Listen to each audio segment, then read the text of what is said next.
Hi friends, स्वागत है आपका इस चैनल में। दोस्तों, यह क्लास 8वीं का हम लोग आज मैथ पढ़ेंगे, साधारण ब्याज। और इससे पहले मैंने ज्योग्राफी हिस्ट्री का भी वीडियो बना रखा है। और मेरा ट्राइपॉड अभी दोस्तों उपलब्ध नहीं होने के कारण मैं कॉपी में वीडियो बना रहा हूँ, तो इस वीडियो को पूरा देखिएगा। इसमें मैं आपको साधारण ब्याज पढ़ाऊंगा और पूरा डिटेल के साथ पढ़ाऊंगा कि आप लोग कभी लाइफ में नहीं भूलिएगा इसको। और बहुत ज़रूरी है इसे जानना। तो इसको कहते हैं सिंपल इंटरेस्ट। तो वीडियो को स्टार्ट करने से पहले आपसे एक ही रिक्वेस्ट है कि यदि आप लोग चैनल पर पहली बार आए हैं और सब्सक्राइब नहीं किया है तो नीचे जो ऐसा लाल बटन दिया है उसे सब्सक्राइब कर लीजिए और घंटी को भी दबा दीजिए, ताकि आपको हमेशा मेरी तरफ से ऐसा ही अपडेट देखने को मिलता रहे। तो आइए दोस्तों शुरू करते हैं। तो दोस्तों, जैसा कि देख सकते हैं, इसको कहते हैं साधारण ब्याज। तो साधारण ब्याज, इसके सामने मैंने लिखा है, तो कुछ पॉइंट्स लिखे हैं मैंने। इन पॉइंट्स से सबसे पहले आपको परिचित करा दूं कि ये पॉइंट्स क्या है। जैसे साधारण ब्याज, मूलधन, दर, समय और मिश्र धन।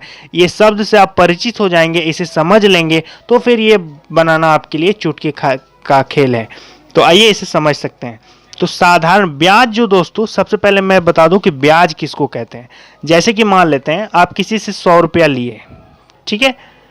आप किसी से 100 रुपया लिए और वो कहता है कि 10 दिन बाद लौटा देना, लेकिन मैं तुमसे इसके लिए 20 रुपया ज़्यादा लूँगा। तो मान लेते हैं वो 100 रुपया लिए आप, वो कहता है कि 20 रुपया ज़्यादा देना पड़ेगा। तो ये जो 20 रुपया है, इसी को कहते हैं सूद। हम लोग गांव घर की भाषा में उसको क्या कहते हैं? उसे सूद कहते हैं, उसे ब्याज कहते हैं, ठीक है। तो इस ब्याज को कहा जाता है इंटरेस्ट।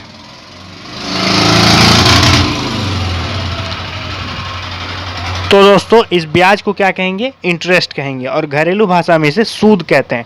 तो जो सिंपल जो इंटरेस्ट होता है उसे साधारण सूद मतलब साधारण ब्याज कहेंगे, ठीक है। और तो यहाँ पर साधारण ब्याज आप समझ गए कि किसी भी धन पर जो ज़्यादा सूद लगता है उसको हम लोग साधारण ब्याज कहते हैं। तो साधारण कहने का मतलब ये सिंपल होता है। एक होता है चक्रवृद्धि ब्याज, जो ब्याज के ऊपर ब्याज लगता है। यदि मान लें आप 100 रुपया लिए हैं किसी से और उसको नियत समय में नहीं वापस कर पाते हैं, तो जो ब्याज बनता है वो भी आपका मूलधन बन जाता है, ठीक है। उसका भी सूद आपको देना पड़ता है, तो उसको कहते हैं चक्रवृद्धि ब्याज, उसको कहते हैं कंपाउंड इंटरेस्ट। तो साधारण ब्याज आप समझ गए। अब मानते हैं मूलधन। तो जो 100 रुपया दोस्तों आप लिए किसी से, तो जितना मूल लिए इसको कहेंगे मूलधन। मतलब मूल मतलब हो गया ओरिजिन, जिससे आप शुरुआत किए। समझ में आ गई? तो इस 100 रुपये को कहेंगे मूलधन। अब रही बात दर। दर का मतलब होता है रेट। इंग्लिश में इसको क्या कहेंगे? रेट कहेंगे। जैसे 100 रुपया लिए, वो कहता है कि नहीं मैं 5% ब्याज लूंगा, कोई कहेगा 10% ब्याज लूंगा। तो ये सबको कहते हैं रेट। मतलब किस हिसाब से आपको वो पैसा देगा, किस हिसाब से वो लेगा। और समय मतलब कितने दिन के लिए लिए आप, या फिर कितने दिन के लिए दिए। और मिश्र धन कहने का मतलब दोस्तों कि जितना लिए थे और जितना सूद हुआ, दोनों को मिला के कितना देना है या फिर कितना लेना है, इसी को कहते हैं मिश्र धन। तो जैसे 100 रुपया दिए थे और 20 रुपया सूद हो गया, तो टोटल कितना देना या लेना होगा? 120। तो 120 आपका हो गया मिश्र धन। यहां बात समझ में आ गई मेरी। अब इसका जो कुछ फॉर्मूला है दोस्तों, साधारण ब्याज, यहाँ पर ध्यान दीजिएगा। साधारण ब्याज, इसका जो फॉर्मूला होता है वो होता है P into r into t by 100।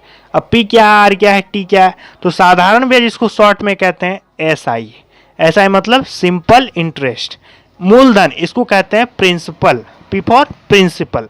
दर, दर तो सब जानता है, रेट, R से रेट। समय, T से टाइम, समय हो गया। मिश्र धन ए मतलब अमाउंट, इसको क्या कहेंगे?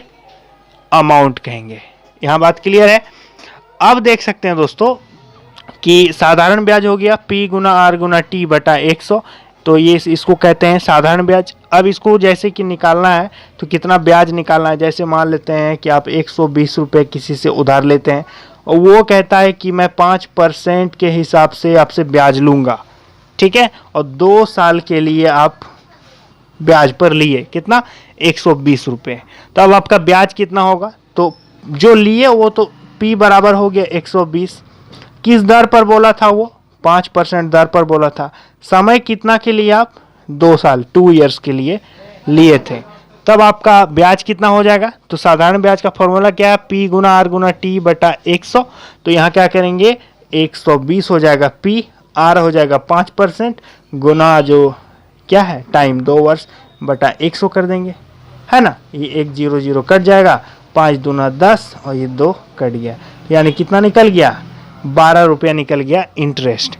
यानी साधारण ब्याज कितना निकला आपका, 12 रुपया निकल गया। अब वो कहेगा कि मिश्र धन कितना हुआ, तो मिश्र धन मैंने पहले ही बता दिया कि जितना जो लिए थे और जितना सूद मतलब ब्याज जितना हुआ, दोनों को जोड़ दीजिएगा तो आपका निकल जाएगा मिश्र धन।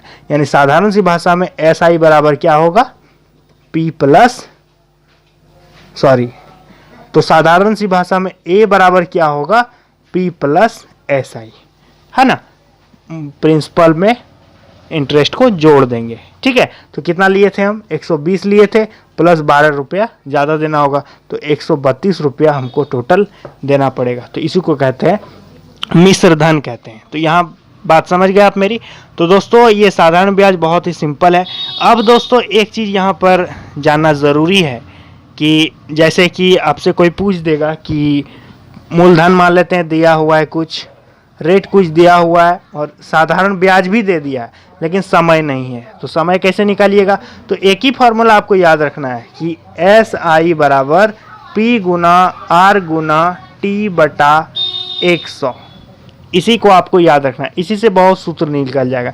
इसके नीचे 1 है, इसको जब क्रॉस मल्टीप्लाई करेंगे तो क्या होगा, देखिए तो P गुना R गुना T बराबर क्या होगा, SI गुना 100, है ना।